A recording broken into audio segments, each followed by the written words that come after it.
Marilah kita panjatkan puji dan syukur kehadirat Allah Subhanahu wa Ta'ala atas limpahan rahmat dan karunia-Nya, sehingga kita dapat berkumpul di tempat yang mulia ini guna menghadiri sidang terbuka promosi doktor bidang ilmu pendidikan agama Islam Universitas Islam Jakarta tahun 2024 dengan Promovendus Nur Hasan. Dengan mengucap Bismillahirrahmanirrahim, marilah kita mulai acara ini. Hadirin sekalian, Senat Universitas Islam Jakarta dan Dewan Penguji memasuki ruangan. Hadirin dimohon berdiri.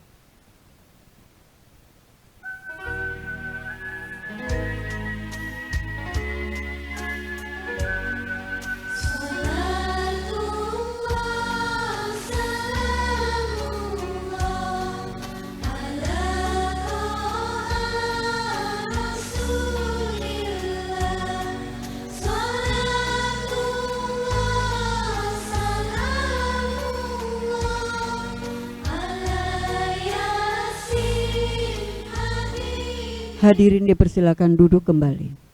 Dengan mengucapkan Bismillahirrahmanirrahim, ujian promosi doktor atas nama Promovendus Nur Hasan saya nyatakan dibuka. Kepada Promovendus Nur Hasan dipersilahkan memasuki ruangan. Saudara Promovendus Nur Hasan, apakah saudara siap untuk mengikuti ujian hari ini? Apakah disertasi saudara sudah dicek plagiarisan? Silakan menuju podium.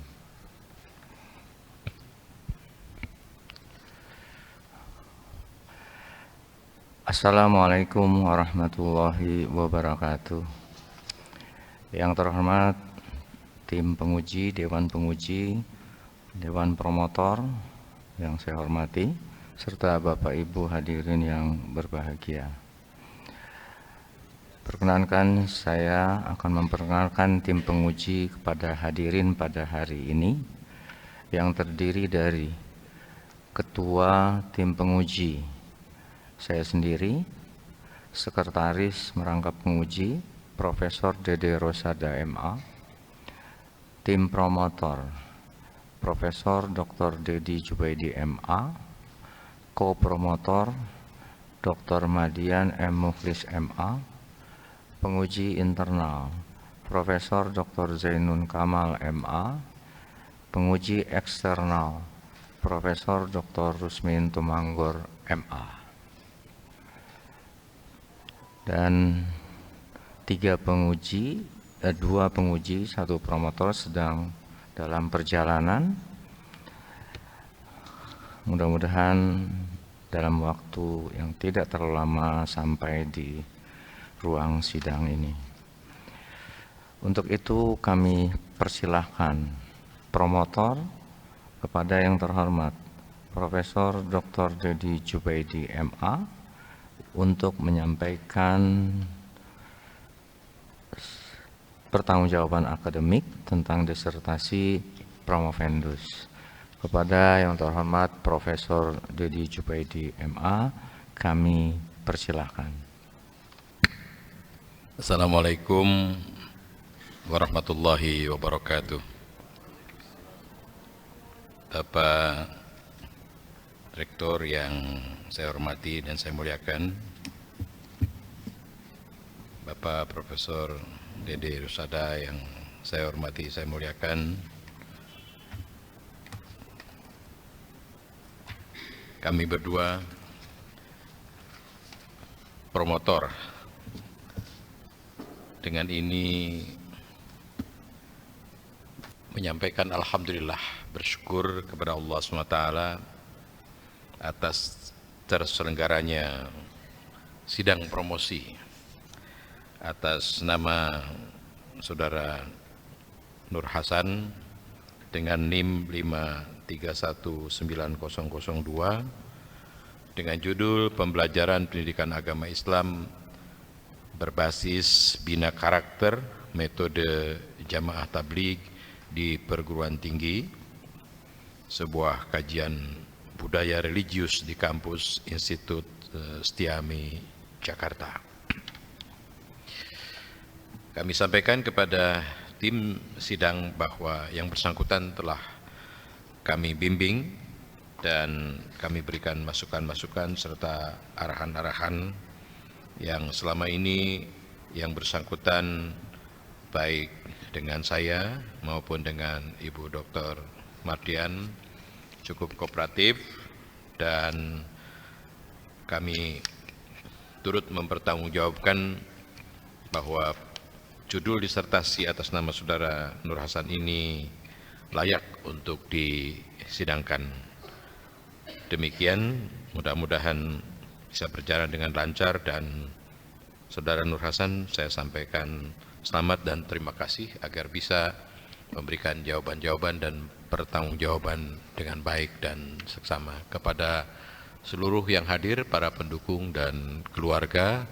Saya juga mengaturkan selamat dan mohon doanya agar yang bersangkutan bisa lulus dengan sebaik-baiknya. Demikian, Assalamualaikum warahmatullahi wabarakatuh. Waalaikumsalam warahmatullahi wabarakatuh. Terima kasih Prof.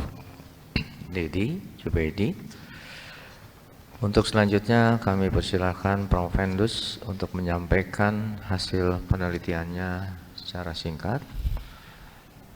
Apa kabar, Prof? Silakan. Assalamualaikum warahmatullahi wabarakatuh. Bismillahirrahmanirrahim. Alhamdulillahirabbil alamin.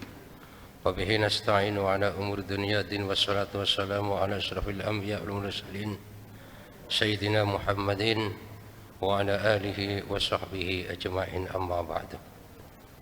Yang kami hormati Profesor Dr. Insinyur Haji Raihan MSI selaku Rektor Universitas Islam Jakarta.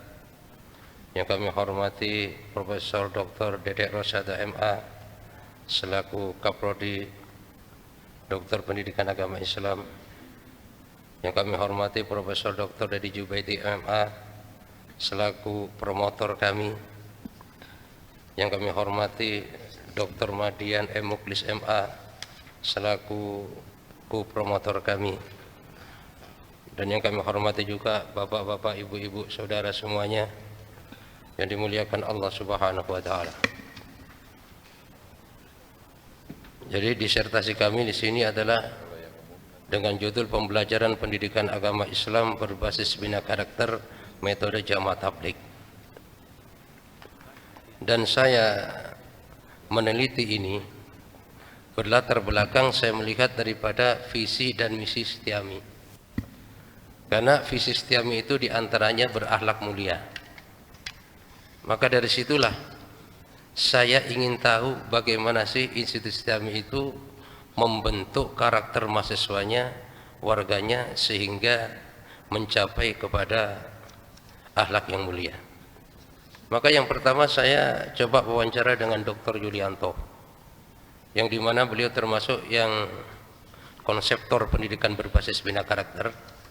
Makanya beliau sampaikan bahwasanya dengan kondisi saat ini, di mana para pelajar mahasiswa ini jauh daripada akhlak, jauh daripada adab kehidupan sehari-hari, bahkan mereka beragama tapi pada dasarnya jauh daripada agama. Banyak yang berani pada orang tua gurunya. Nah, maka disitulah kata beliau dihadirkan pendidikan karakter dengan metode Jamaah Tabligh. Nah, makanya fokus penelitian kami di dalam disertasi ini, yang pertama yang kami teliti adalah masalah pola pelaksanaan pendidikan berbasis bina karakter metode Jamaah Tabligh. Yang kedua yang kami teliti adalah tentang masalah dosen ideal pengampu daripada mata kuliah pendidikan agama dan mata kuliah pendidikan adab. Dan yang ketiga penelitian kami fokuskan adalah implementasi hasil daripada pembinaan berbasis bina karakter setelah pulang ke rumah masing-masing. Nah, makanya saya temukan, dan di situ bagaimana caranya pelaksanaan berbasis bina karakter ini, yaitu dengan cara mereka huruf fisabilillah bersama Jamaah Tabligh. ada yang 3 hari, ada yang sehari, 40 hari, 4 bulan. Nah, makanya sebelum mereka berangkat, mahasiswa dikumpulin dulu satu masjid, kemudian dikasih pengarahan tentang apa saja yang dilakukan nanti selama 3 hari. Dan setelah sampai di masjid tujuan, maka membuat program. Yang pertama programnya itu musyawarah, apa saja yang akan dibuat. Nah, kemudian selanjutnya dibacakan taklim. Dan taklimnya ini khusus kepada masalah fadail. Jadi keuntungan-keuntungan. Nah, kenapa taklimnya ini fadail? Beliau katakan bahwasanya manusia ini condongnya dengan keuntungan. Makanya keuntungan pesan daripada Allah, keuntungan pesan daripada Rasul. Jadi yang dibaca itu yang pertama adalah keuntungan baca Quran. Bagaimana supaya semangat baca Quran. Yang kedua keuntungan sholat dan berjamaah. Bagaimana supaya giat melaksanakan. Keuntungan berzikir, keuntungan berdakwah dan lain sebagainya. Dan setelah itu diajarkan juga adab-adab sehari-hari yang meliputi adab-adab sunnah daripada Rasulullah SAW. Bagaimana diharapkan, yaitu di dalam kehidupannya wujud sunnah Nabi mulai bangun tidur sampai tidur kembali. Artinya hadir daripada adab-adab, terutama adab sehari-hari yang memang dilakukan dalam kehidupan sehari-hari. Suatu contoh adab makan, bagaimana itu ikut adab cara Nabi. Adab minum, keluar masuk kamar mandi, terus adab masjid, adab kepada orang tua. Pendek kata, bagaimana adab-adab sehari-hari ini dilatih, diwujudkan di dalam kehidupan sehari-hari. Dan setelah itu selesai 3 hari, maka ada pembekalan untuk pulang. Setelah pulang nanti menghidupkan amalan-amalan yang disebut dengan amalan makomi. Artinya apa? Artinya amalan yang dilaksanakan di saat huruf fisabilillah, maka dipraktekkan di rumah masing-masing. Ya, termasuk ada taklim rumah untuk dengan keluarga dan sebagainya. Itu yang pertama. Dan yang kedua yang kami temukan adalah tentang masalah dosen pengampuh mata kuliah pendidikan agama dan mata kuliah pendidikan adab. Jadi dosen idealnya adalah yang pertama alumni pesantren. Kenapa harus alumni pesantren? Beliau sampaikan agar supaya dia punya dasar pondasi agama yang kuat. Dan yang kedua, pendidikan formal minimal S2. Dan yang ketiga, ini harus pernah khuruj keluar bersama jamaah tabligh baik 40 hari maupun 4 bulan dan hidup amalan makomi. Nah, saya tanya, kenapa kok harus dosennya harus pernah keluar bersama jamaah tabligh? Karena kalau tidak pernah keluar dakwah bersama jamaah tabligh, maka tidak akan sampai kepada tujuan. Dan yang ketiga adalah bagaimana implementasi setelah pulang ke rumah masing-masing. Jadi bagaimana dihidupkan yang ada yang diajarkan saat keluar huruf fisabilillah, maka dalam kehidupan sehari-hari ini dipraktekkan. Bagaimana yang biasanya minum berdiri, ya duduk. Yang biasanya minum tangan kiri, dibiasakan tangan kanan. Yang biasanya buang air kecilnya berdiri, dibiasakan duduk. Jadi memang diarahkan, intinya dasarnya bagaimana semua pola hidupnya ini mengacu kepada sunnah Rasulullah SAW. Dan itu semuanya itu bisa dilaksanakan setelah mereka itu melaksanakan daripada pendidikan berbasis bina karakter.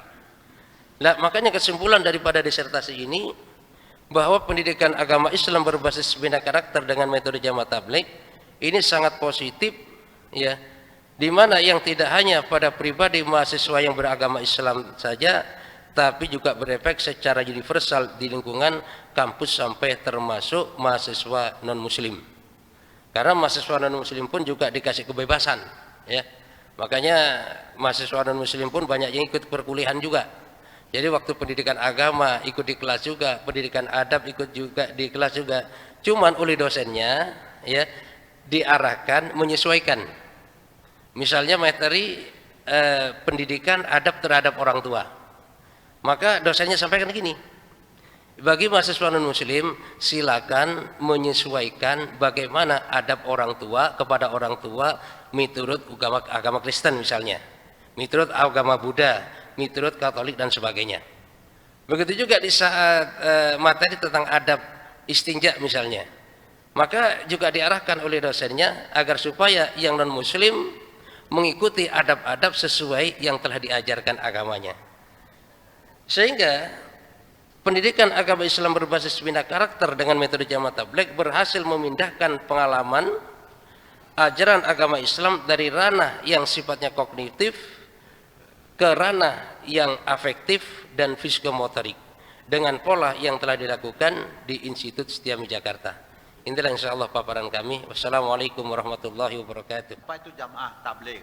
Ya, Jamaah Tabligh adalah sekumpulan orang manusia ya, yang mereka itu belajar memperbaiki dirinya dengan cara kurban diri dan hartanya, meluangkan waktu untuk keluar di jalan Allah Subhanahu wa taala dengan tujuan yaitu menemui setiap manusia. Ya, baik. Mengingatkan kepada Allah. Itu, Bro. Islam apa tidak? Islam, Bro. Hah? Islam. Apa sih bedanya metodenya dengan yang lain? Gini. Jadi untuk metodenya ini kalau tabligh ya. Tabligh ini mengarah kepada harokatul iman.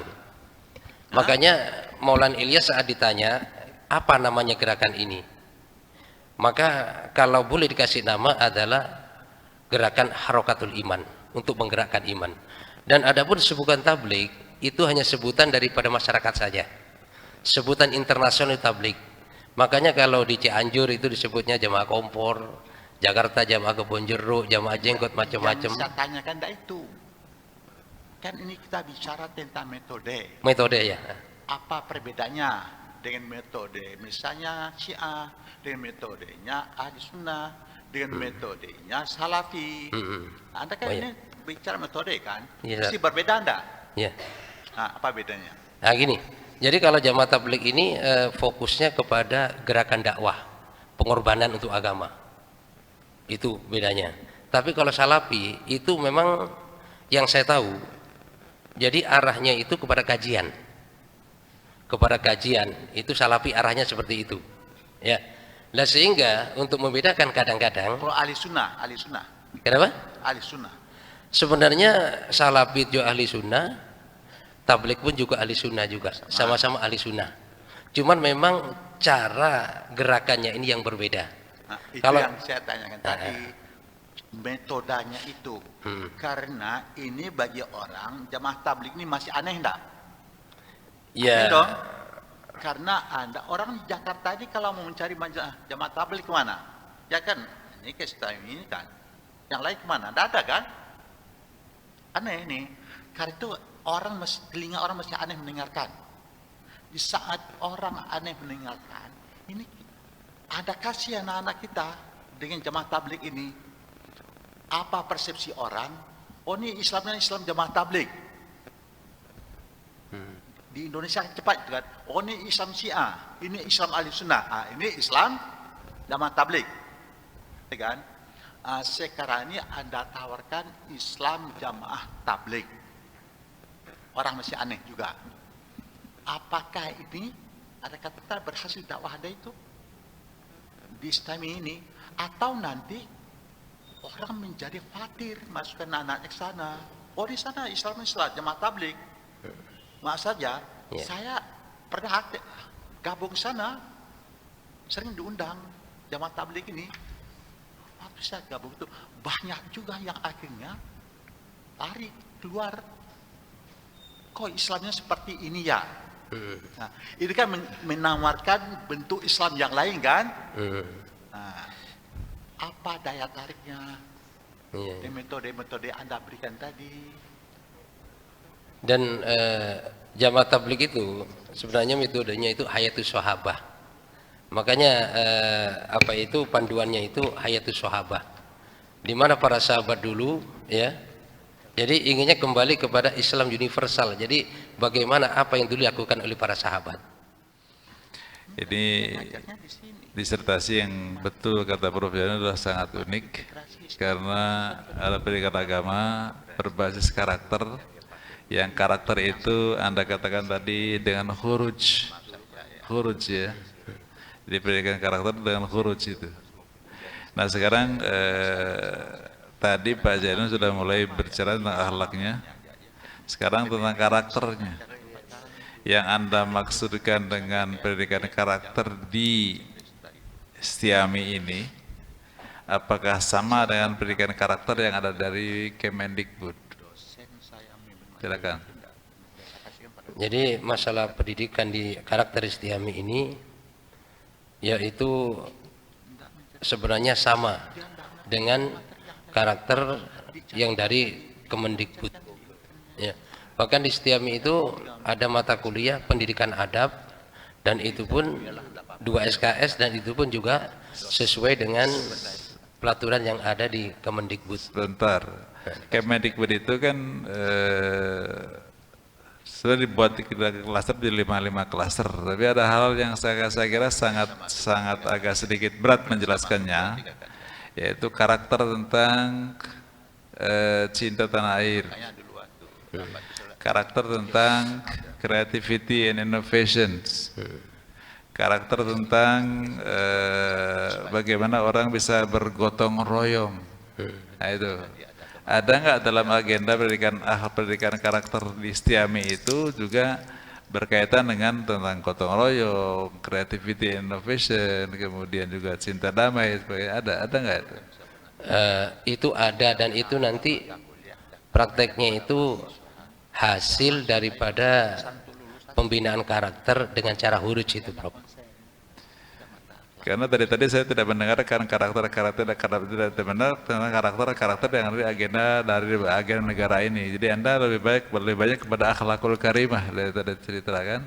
Dari mulai bangun sampai tidur itu bagaimana berakhlak dengan seperti Rasulullah berakhlak gitu kan. Dan ketika Rasulullah berakhlak itu kan dia tidak begitu banyak menyinggung tentang cinta tanah air, kemudian juga tidak menyinggung tentang creativity and innovation, tidak menyinggung soal hal-hal lain yang sifatnya lebih nasional dan lebih berkebangsaan gitu kan. Bagaimana itu Anda menjelaskannya? Ya ada, Prof, sama aja, Prof. Bahkan di mata kuliah pendidikan adab itu kalau nggak salah di pertemuan ke-11 itu ada juga materi tentang bela negara dan cinta tanah air. Oke, terus ini. Anda dengan menggunakan konten-konten atau materi dari pendidikan karakter pendidikan akhlak itu atau pendidikan agama yang berbasis pendidikan karakter ini dengan metode khuruj itu menghasilkan mahasiswa yang seperti apa? Nah, gini. Jadi alhamdulillah ya ibaratnya yang namanya orang berobat, ada yang sembuh, ada yang enggak. Bahkan saya wawancara dengan dosen-dosen yang lain, ada juga orang tua itu telepon salah satu dosen agama, teleponnya gini, Pak, ini anak saya awalnya nggak pernah sholat, nggak pernah baca Quran, nggak pernah ke masjid, tapi kenapa setelah kuliah di Istiami kok subuh-subuh udah ke masjid, baca Qurannya rajin, suka bantu orang tua, sebenarnya diapain di Istiami? Ada telepon seperti itu. Jadi ya alhamdulillah ya bagi mereka itu yang memang sungguh-sungguh memang ada perubahan sangat luar biasa, terutama dalam hal yang menyangkut masalah ibadahnya, yang biasanya malas jadi giat. Gitu, Bro. Jadi kembali kepada akhlak ubudiyahnya ya. Jadi tidak kembali kepada tadi akhlak yang lebih 5 klaster tadi itu kan. Ada religiosity, kemudian ada gotong royong, ada nationalism, creativity dan innovation kan ada. Tapi enggak apa-apa. Saya ingin menekankan bahwa dengan metode pendidikan khuruj ini menghasilkan anak seperti apa? Itu harus tergambarkan sebentar dulu dalam bentuk ini kan perencanaan dirancang sudah cukup baik. Kata cukup baik itu kan sebenarnya menunjukkan ini adalah Anda mengevaluasi. Kemudian karakter pada jamaah budaya religiusnya sudah berjalan dengan baik gitu kan. Itu semuanya kalimat-kalimat evaluatif, bukan kalimat teoretik. Kalimat teoretik itu dengan mereka melakukan pendidikan karakter dengan menggunakan dengan metode khuruj menghasilkan anak seperti apa. Nah itu anak yang taat ibadah, anak yang kemudian menjadi apa, anak yang menjadi apa, anak menjadi apa. Ada beberapa karakter yang memang harus digambarkan, bukan sudah baik sudah itu menjadi kalimat evaluatif. Berarti hanya mengevaluasi gini, bahwa Anda dalam disertasi ini, Prof. Mafendus, tidak sedang mengevaluasi STIAMI, tapi sedang menjadikan STIAMI ini sebagai data untuk menghasilkan sebuah teori. Yang Anda harus katakan, yang saudara Prof. Mafendus harus sampaikan, harus jual dalam disertasi ini adalah bahwa dengan metode khuruj ini menghasilkan anak berkarakter 1 ini, 2 ini, 3 ini, 4 ini, 5 ini gitu kan. Kalau 5 klaster, 5 klaster terserah aja, tapi yang Anda capai apa gitu. Ini yang kami sebenarnya kami tunggu dari tadi, tapi ini tidak terlihat. Sekali lagi, ini bukan sedang mengevaluasi STIAMI, tapi sedang menjadikan STIAMI sebagai sebuah sampel data untuk menghasilkan teori. Teorinya tadi, dengan khuruj dia menjadi anak berakhlak seperti ini, 1 ini, 2 ini, 3 ini. Anak berkarakter 1 ini, 2 ini, 3 ini, dan seterusnya. Itu adalah teori. Dan itu belum ada di sel 1, 2, dan 3 ini semuanya menjelaskan tentang bagaimana perjalanan pendidikan agama Islam berbasis karakter dengan khuruj itu, dengan cara-caranya seperti apa, itu yang ada jelaskan, masih deskripsinya, tapi tidak merupakan sebuah induksinya atau hasil atau kesimpulannya. Sekali demikian, Prof. Terima kasih. Keunikan dalam disertasi ini ya saya melihatnya sebagai sesuatu yang bisa memberikan sumbangsih yang sangat baik untuk pendidikan karakter di perguruan tinggi, dan itu sebagai sampel dan tempat yang dijadikan oleh Prof. Mafendus untuk mengimplementasikan atau mencari formulasi yang tepat untuk membuat ini menjadi sesuatu yang bisa diterapkan. Itu sungguh usaha yang sangat saya hargai. Tetapi ya yang namanya penelitian tidak ada yang sempurna. Masalah terkait dengan dosen juga saya tertarik juga, bagaimana mengkombinkan antara ini kan dosen yang harus di bidangnya manajemen dan keuangan itu harus expert, kemudian dia harus juga dalam ilmu agamanya itu harus dalam, karena harus dari pesantren. Kemudian yang saya secara implisit itu bahwa apakah harus dari jemaah tabligh juga? Nah, bagaimana menyeimbangkan antara dua ini dan mencari talent dosen atau calon dosen yang mumpuni untuk ini dengan kriteria-kriteria yang cukup ketat. Tetapi dalam waktu yang bersamaan ya kita lihat kan dosen yang biasa aja kalau kita cari yang benar-benar mumpuni dalam ilmunya itu belum tentu bisa kita dapatkan. Itu permasalahan yang ada di perguruan tinggi mana saja. Silakan Bapak jelaskan. Ya gini, jadi memang khusus untuk mata kuliah pendidikan agama Ya. dan mata kuliah pendidikan adab, jadi dosennya memang yang pertama harus alumni pesantren, Ya. dan yang kedua minimal S2, dan yang ketiga yaitu pernah khuruj bersama Jamaah Tabligh 40 hari atau 4 bulan. Dan adapun kalau dosen selain daripada dua mata kuliah ini, ya seperti dosen biasa bebas. Oh, bebas ya? Bebas. Tidak semua dosen itu harus dari tidak ya? Hanya dosen pendidikan agama dan dosen pendidikan adab.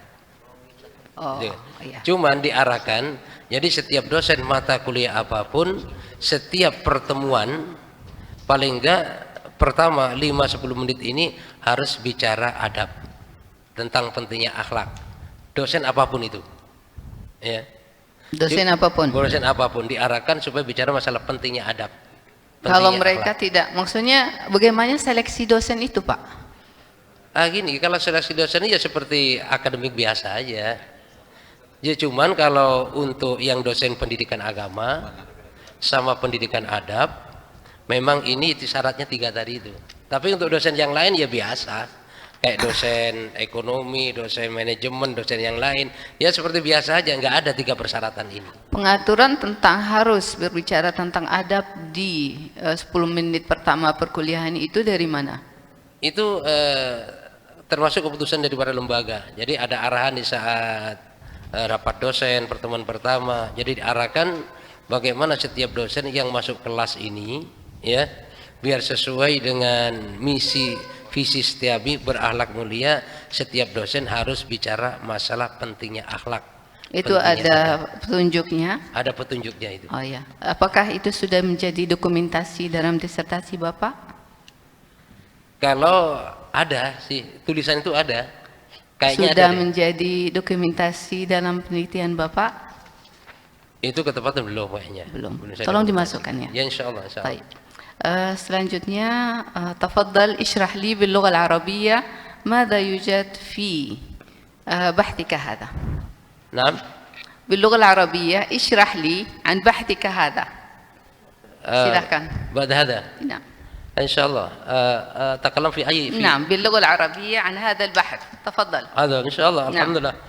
جماعة التبليغ هذا جماعة من جميع المسلمين من كل المسلمين الذين يضحكون أنفسهم وأموالهم للخروج في سبيل الله. ماذا تفعل في الخروج؟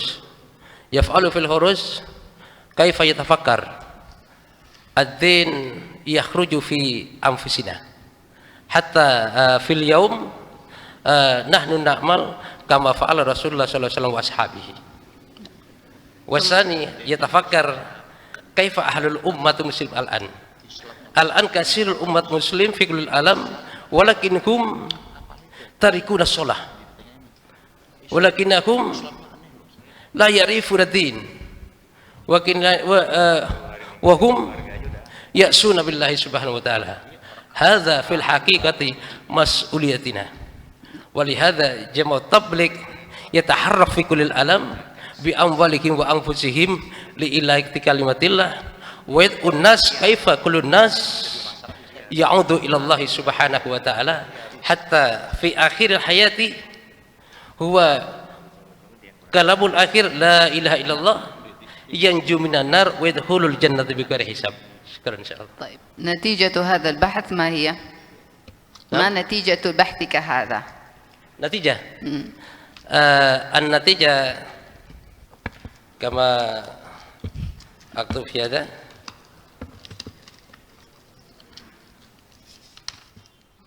Apa data temuan kehebatan dan kelemahan model bina karakter metode jamaah tabligh dalam pembelajaran pendidikan agama Islam di Institut Setiami Jakarta.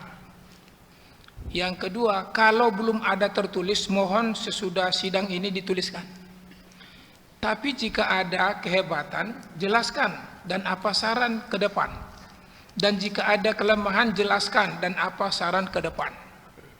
Lalu yang ketiga, apa novelty, temuan khas dan teori temuan penelitian model bina karakter metode jamaah tabligh di Institut Setiami ini jika dibandingkan dengan institusi perguruan tinggi lainnya, jika ada datanya atau pernah diamati dan diwawancarai selintas. Yang keempat, dalam data hasil penelitian contoh halaman 178 dan lain-lain, ada pertanyaan yang bersifat testimoni yang dijawab oleh 24 mahasiswa responden, dinyatakan itu 80%. 80% nyatakan perilaku kehidupan mereka menjadi lebih baik. 4 mahasiswa responden atau 15% nyatakan cukup baik. 2 mahasiswa responden atau 5% nyatakan biasa-biasa saja. Karena penyebutan persentase adalah ranah kuantitatif, sementara penelitian ini adalah ranah kualitatif, maka saran saya narasikan esai unsur-unsur dari statement persentase itu. Apa saja yang menjadi lebih baik itu, dan apa saja yang cukup baik itu, dan apa saja yang biasa-biasa itu. Mengapa di dalam filsafat epistemologi metodologi penelitian menyatakan penelitian ini gunakan depth interview, yaitu di sini juga modelnya taklim masturah, ya, taklim masturah. Karena itu tanyakan lagi bagaimana pergelutan dalam jiwa Anda sehingga berubah menjadi lebih baik. Mengapa cukup baik dan mengapa biasa-biasa saja? Nah, karena ini tidak ada saya lihat dalam jawaban, dalam data, nah ini tidak usah dijawab. Direnungkan saja dan dilengkapkan setelah sidang ini. Kalau setuju dengan promotor. Nah, kemudian dalam peningkatan ke depan kualitas pembelajaran PAI di Institut Setiami ini, mungkinkah dipertahankan model bina karakter metode jamaah tabligh ini, atau ada modifikasi yang diperlukan setelah dianalisa secara critical analysis, yaitu SWOT-nya, kekuatannya apa, kelemahannya apa, peluangnya apa, tantangannya apa. Ini pun tidak usah dijawab, namun kalau setuju tuliskan di sempurnaan disertasi ini. Itu untuk sementara, silakan dijawab yang penting.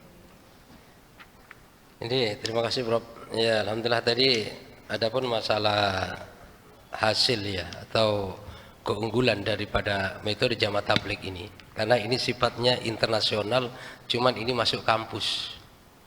Jadi dengan kenyataan yang ada, jadi dari orang yang suatu contoh yang banyak terjadi gini, misalnya dia habis mabok disolokan, dia nggak pernah sholat, dia pernah taklim dia.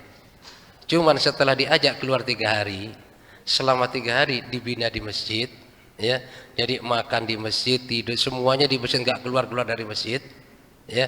Maka setelah pulang dari 3 hari itu, maka ternyata apa yang diamalkan, dilakukan selama 3 hari itu melekat dalam dirinya sehingga berubah 180 derajat daripada kehidupannya.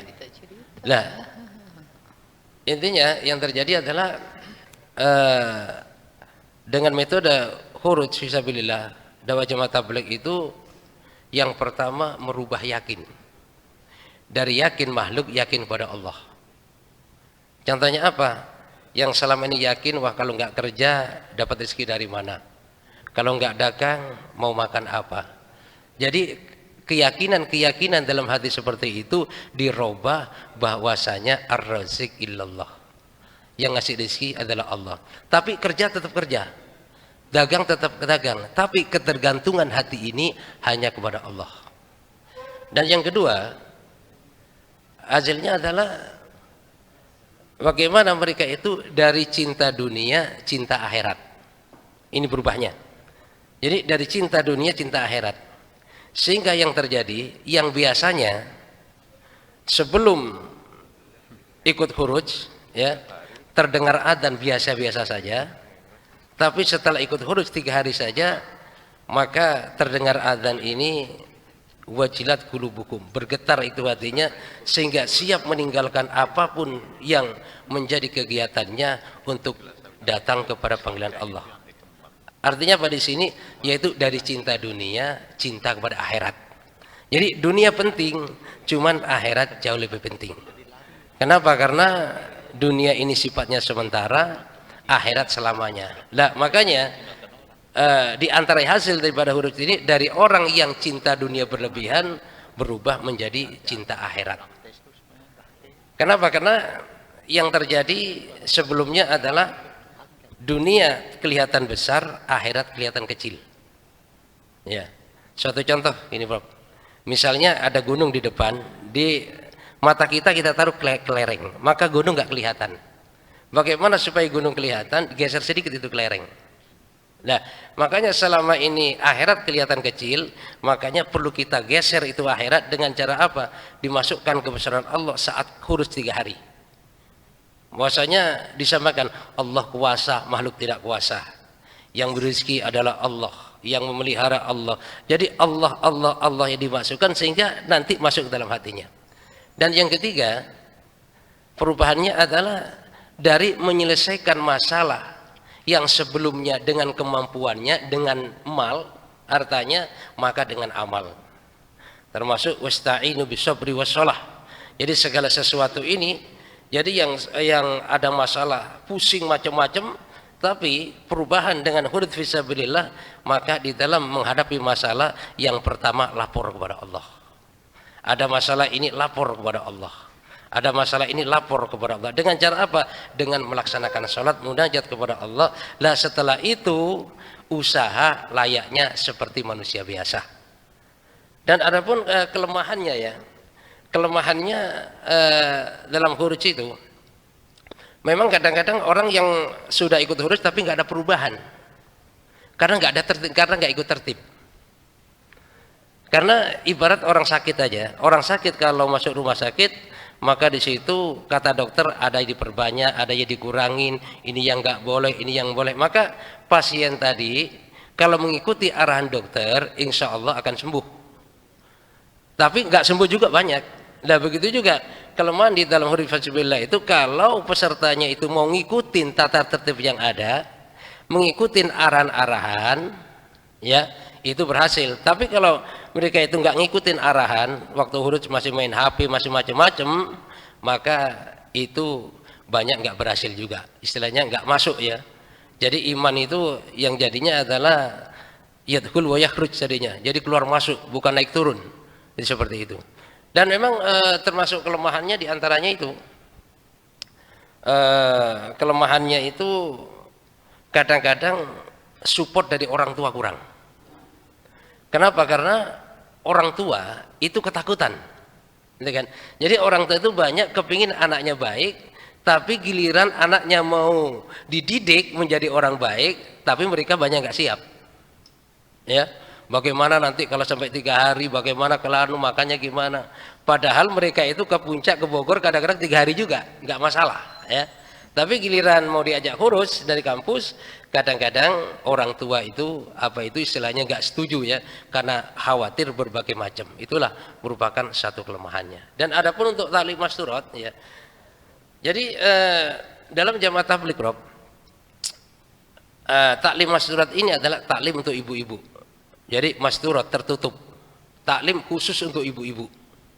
Ya, bagaimana ibu-ibu ini diajarkan ya? Karena selama ini apalagi yang memang nggak ada dasar agamanya kan, dan suaminya pun nggak mengajarkan agama, sehingga banyak ibu-ibu ini yang nggak paham daripada agama. Karena sholat enggak, tutup aurat enggak, macam-macam enggak lah.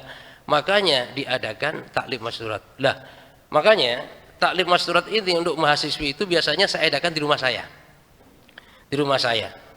Nah, makanya setelah dia keluar dari rumah saya, kalau perempuan itu dari pagi sampai siang saja. Saya tanya, gimana kesanmu? Alhamdulillah Pak, yang selama ini saya nggak tahu bagaimana adab makan, adab minum, saya tahu Pak. Adab ini tahu Pak, Alhamdulillah diajarkan gini. Nah, akhirnya nanti setelah di kelas, ya ditanya bagaimana kesan-kesannya. Alhamdulillah saya belajar praktekkan di rumah. Nah, bahkan saya bilang sama bapak saya, ibu saya, adik saya, ya, bagaimana supaya sama-sama ikut ya, daripada ajaran ini kan, maksudnya ajaran agama. Dan jamaah tabligh itu sebenarnya itu universal ya. Jamaah tabligh itu sama dengan Islam biasa, nggak beda. Cuman bedanya jamaah tabligh itu bergerak, berusaha, berjuang untuk bisa mengamalkan apa yang ada dalam ajaran Islam. Ya contohnya gini Prof, misalnya sama-sama orang belajar renang, ada yang belajarnya di bangku sekolah, ada belajarnya yang langsung memang terjun ke air gitu. Makanya kalau yang terjun ke air, ya ini walaupun teorinya gak ngerti, dia udah istilahnya lihai dia. Tapi kalau yang dia itu cuman belajarnya di bangku sekolah, tidak pernah terjun ke air, setelah terjun ke air dia nggak bisa renang. Nah itulah istilahnya perbedaannya. Jadi jamaah tabligh ini Islam biasa sama seperti kita, Ahlus Sunnah wal Jamaah, dan tidak ada bedanya. Cuman bedanya belajar untuk mengamalkan saja. Nur Hasan, yang insya Allah hari ini Anda akan mencapai gelar doktor. Di luar negeri kuliah seperti ini ujungnya itu dikasihnya itu bukan doktor tapi PhD. Itu ada tekanan kata-kata P. P-nya itu adalah filosofi. Sama sebetulnya, doktor itu harus levelnya di filosof. Jadi pembahasannya itu harus menunjukkan refleksi dalam dua makna. Yang pertama sebagai makna pantulan. Jadi Pak Nur Hasan ini melihat semuanya tadi itu dan disampaikan ini adalah pantulan dari penelitian saudara. Tapi yang kedua maknanya itu adalah refleksi ini perenungan. Perenungan yang pertama kritis, yang kedua rasional, yang ketiga mendalam, yang keempat sistematis, yang kelima logis, dan yang berikutnya itu universal. Kalau tadi semua paparan ini itu sebaiknya nanti ya ketika diperbaiki dan dilengkapi masuklah ke wilayah tadi. Jadi seorang peneliti itu tugasnya adalah fact finding. Yang tidak boleh itu adalah berdusta. Kalau metode khuruj apa metode jamaah tabligh? Jamaah tabligh. Metode jamaah tabligh ya. Padahal jamaah tabligh ini pemberian orang ya. Itu harusnya punya sendiri aja gitu ya. Khuruj kayak atau apa gitu. Nah, tapi ya sudah.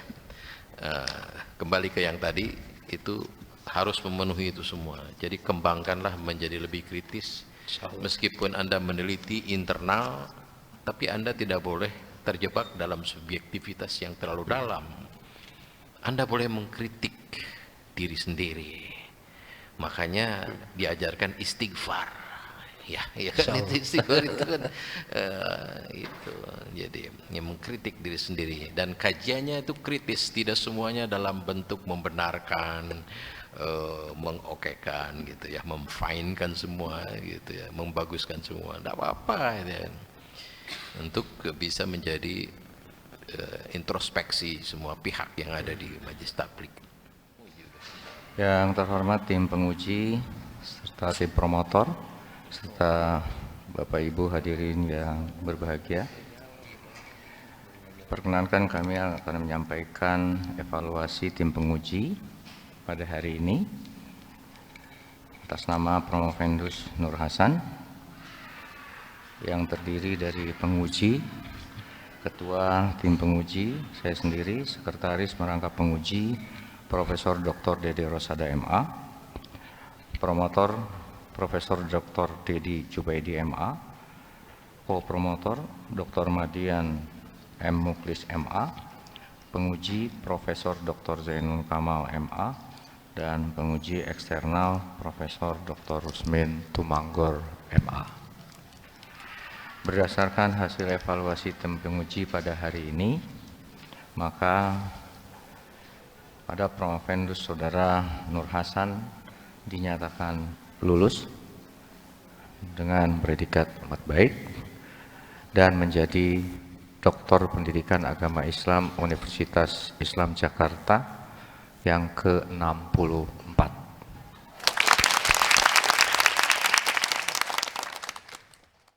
Penyerahan surat keterangan lulus, hadirin dimohon berdiri. Kepada Dr. Nur Hasan dipersilakan maju ke mimbar.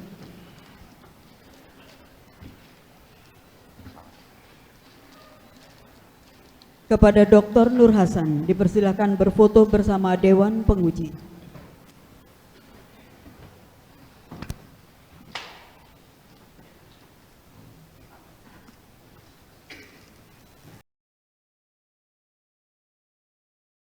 Kepada Saudara Dr. Nur Hasan, kami persilahkan untuk menyampaikan pesan-kesan di dalam menjalankan proses studi program doktor di Universitas Islam Jakarta. Untuk itu kami beri waktu 3 menit. Kami persilakan. Assalamualaikum warahmatullahi wabarakatuh. Bismillahirrahmanirrahim. Alhamdulillah rabbil alamin wassalatu wassalamu ala asyrafil anbiya wal mursalin sayyidina Muhammadin wa ala alihi wa sahbihi ajmain, amma ba'du. Yang kami hormati dan kami ucapkan terima kasih kepada Profesor Dr. Insinyur Raihan MSI, kepada Profesor Dr. Haji Dede Rosada MA, kepada Profesor Dr. Dedi Jubeti MA, kepada Dr. Mardian M. Muklis MA, kepada Profesor Dr. Ahmad Tib Raya MA. Dan juga kami ucapkan terima kasih kepada Bapak Ibu dosen Pasca Sarjana Universitas Islam Jakarta, dan juga kami ucapkan kepada angkatan-angkatan kami yang 2019 atas dorongannya, dan juga kami ucapkan kepada semua keluarga kami ya, termasuk mak kami dan keluarga kami, istri kami ya, termasuk anak-anak kami semuanya. Alhamdulillah dengan dorongan ya, dengan dorongan dan motivasi daripada mereka, alhamdulillah kami bisa menyelesaikan. Istrinya nggak disebut istri. Ya, istri saya alhamdulillah Prof, dengan dukungan istri saya Prof. Alhamdulillah dari 3 istri saya ini dukungannya sangat luar biasa. 3 kan? Cuman yang satu yang tua udah meninggal dunia 2 tahun yang lalu ya. Tapi saya sudah masuk di sini. Dan sekarang ini ada istri saya ya, namanya Sri Sulastri. Yang muda nggak ikut karena anak masih kecil, kesundulan juga, jadi nggak bisa datang ke sini. Kecil lagi. Dan alhamdulillah ini anak saya yang ikut ini baru 3 Prof. Dari semua anak saya ini ada 11. Dari 11 anak saya ini yang ikut baru 3 yang kecil-kecil ini. Alhamdulillah dengan berkat dorongan mereka semuanya, yang kesabaran mereka, yang akhirnya dengan berbagai macam perjuangan, tetesan air mata ya, dan keringat, sehingga saya bisa menyelesaikan program doktor ini. Dan saya sangat bahagia ya bisa menjadi salah satu bagian alumni daripada Universitas Islam Jakarta. Dan saya berharap mudah-mudahan Universitas Islam Jakarta ini semakin hari semakin berkah ya, semakin dinikmatin oleh masyarakat, sehingga akan banyak melahirkan sarjana-sarjana dan juga dokter-dokter daripada Universitas Islam Jakarta. Dan mudah-mudahan para dosen, para stafnya, pengajar, penguji semuanya, mudah-mudahan diberikan kesehatan oleh Allah Subhanahu wa taala, panjang umur, berkah rezekinya, dan mudah-mudahan diistiqomahkan dalam ibadah, dalam kebaikan, yang targetnya kita semuanya bagaimana kita nanti meninggalnya husnul khotimah, selamat daripada api neraka dan masuk surga tanpa dihisab oleh Allah Subhanahu wa taala. Subhanakallahumma bihamdika asyhadu an la ilaha illa anta astaghfiruka wa atubu ilaik. Wassalamualaikum warahmatullahi wabarakatuh. Dengan mengucap syukur alhamdulillah, ujian promosi doktor atas nama Dr. Nur Hasan telah selesai, dan tentunya terima kasih kepada tim penguji serta tim promotor yang telah memberikan tanggapan, pesan, kritik terhadap disertasi saudara Dr. Nur Hasan. Hadirin yang berbahagia, dengan ini saya nyatakan ujian promosi Dr. Nur Hasan kami nyatakan ditutup.